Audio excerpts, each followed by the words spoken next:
Hi everyone, welcome back to Evergrowing. This is a show talking about inner growth for leaders. And by leaders, I don't just mean leaders in the traditional sense in the corporate world, I mean leaders like everyday you and me. I think we can really take accountability of our actions and our leadership to be a leader in our families, a leader in our relationships, and a leader in the projects that we do that we love. So really what I do is I bring transformations and wisdom and things that I'm thinking about as my daily life as an executive coach and entrepreneur, and I want to make that accessible to you. So today, I want to talk about context switching. Lately, a lot of CEOs come to coaching sessions talking about how it's really hard to context switch. Now, this doesn't just affect CEOs. Well, I talk to CEOs the most in my coaching practice at the moment. So the examples that they gave me are, hey, I'm in an investor call. Then I have to go into sales mode. Then I have to go have a one-on-one with someone. That is just really hard because I'm in back-to-back meetings. And then once I'm done with meetings, I am so tired and drained that I don't want to do that doc or that strategy doc or that focus time work that I plan to do. So then I push it off. And then I start off the next day feeling defeated and tired, and I do it all over again. That's the CEO example. I hear this from coaches as well. Coaches will say, I'm in coaching sessions, I'm so in the flow, but then I need to write content that makes me feel very vulnerable, and I feel like I'm forcing myself to say something, and then I have to go into a sales call and I'm really scared, but I don't know what to say. And then I have to do accounting, and there's a lot of things that I need to do. I get it. I think it's really hard to do many things at the same time. At some point, our society has promoted the idea of multitasking. Like, look at that person, they're great at multitasking. And even sometimes it's like a qualification that you can see on job postings as something to be preferred because it just means that this person is really productive. And productivity is good because that's how it works, at least in America and a lot in the rest of the world too. Well, multitasking turns out is not very good for you. There is some research out there talking about how multitasking, and I believe this research was about like trying to read emails at the same time as a meeting. I might be misquoting it, so please fact check me. And that was raising someone's blood pressure and heart rate. So multitasking is really not good for us. And there's a lot of science behind it on how it's affecting our physical body. And as you know, when our physical body doesn't feel good,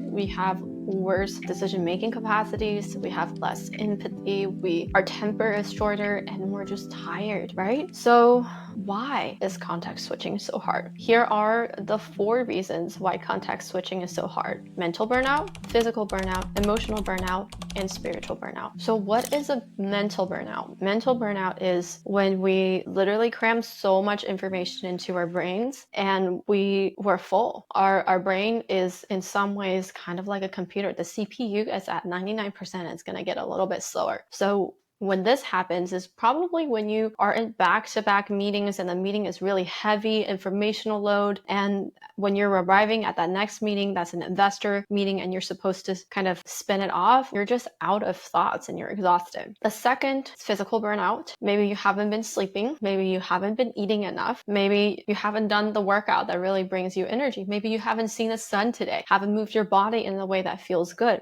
Maybe, at least this happens to me a lot, sometimes I rush my lunch break and then I eat really quickly, and in a way I was arriving at physical burnout for some of my meetings because it just feels like I am not digesting my lunch yet and I'm still in a very slumpy mode and I didn't take the full break. Emotional burnout. Well, this could happen when you just had a series of very emotional life events or work meetings. And then, the next thing, you're out of juice. You may be feeling something that's an intense sensation inside of you. And instead of dealing with that on your own, you just move forward with your day. That's kind of like emotional debt. It'll carry into each thing that you do next and affect your ability to be present with that next thing. So that could feel very heavy, and that could just feel like you don't have enough juice to give in the moment. And then there's spiritual burnout. What is spiritual burnout? That's a little bit harder to define, but I almost think of it as like energizing versus not energizing in the simplest form. But really, is this something that deeply fulfills you, that deeply satisfies you? Or is this something that really drains your life force and your energy and you're not really wanting to do it? Now, let's be realistic. We can't all do things that we love. It's just not how it works to be a human. So in order to live a realistic life, we have to do things that we don't like. But the proportion and the order of things that we do, the things that we do like and is deeply satisfying to us is really important. Otherwise, we'll arrive at spiritual burnout. How do we solve each of those categories? There are some solutions that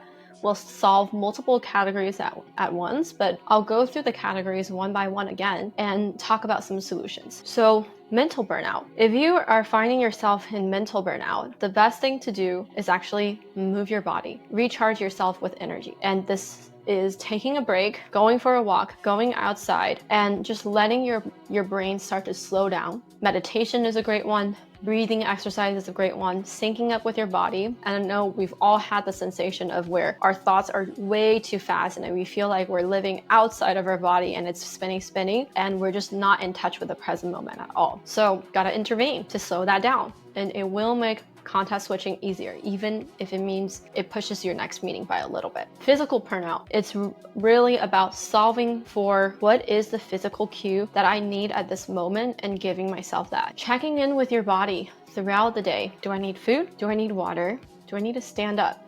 Am I cold? Am I hot?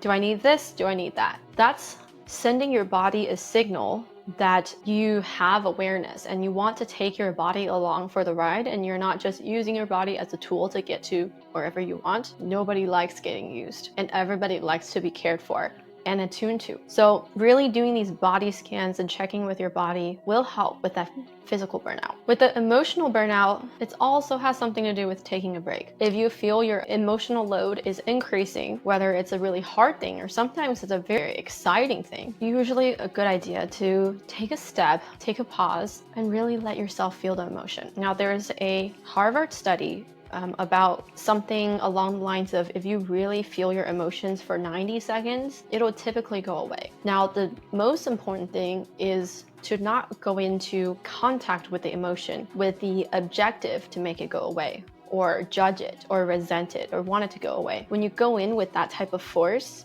it will ultimately make it snowball. So the key is to genuinely, authentically, earnestly be with yourself in that moment and feel what you feel and give yourself permission to feel in that moment. Spiritual burnout. Now, to solve for this, you really have to have an embodied sensation of what satisfaction feels like. Now, some people say, I have no idea. Sometimes it's very hard for me to tell what energizes me or what doesn't energize me. You can see if it lights you up. You can see if you're in flow.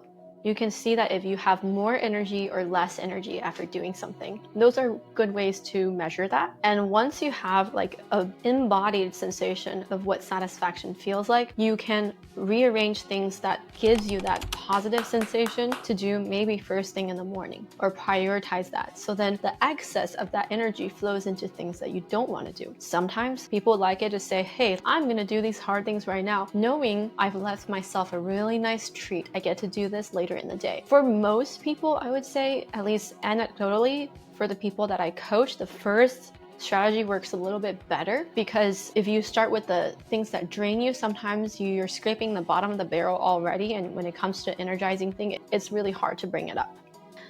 All of that will help you get a better idea of context switching. And if you're listening, you'll see that there's common thread among all of the solutions, which is context switching is hard when you don't allow yourself to be connected within yourself and you don't fill up your own cup. The opposite of context switching is, I think, riding the flow of your day, which means noticing when you're dipping in energy and when you're dipping in focus and attention, and knowing how to bring it up, and then dipping again and you knowing how to bring it up.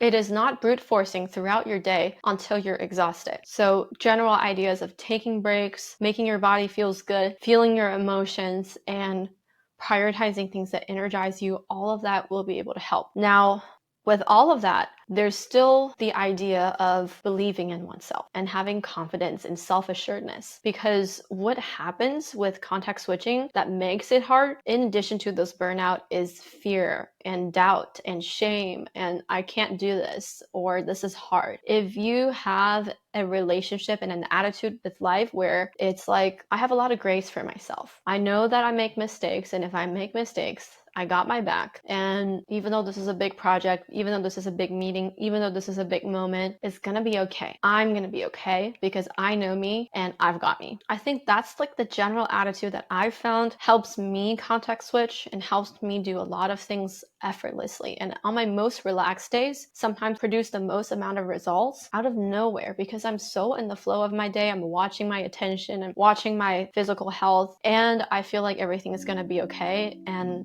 I feel confident within myself. Of course, all of these things are a lifelong practice. I fail a lot. I sometimes forget one of those categories, and it's totally normal. It's totally okay. Having these guidelines, it's almost like having different checkpoints. You don't need to check all of the boxes, but just know that these are lists of things that you can run through, and to your best ability in that moment, check as many boxes that you can. That will really, really help you context switch and live your day with more ease, more flow, and more confidence. If you have any questions or comments about what I said, please feel free to reach out. I'd love to hear from you.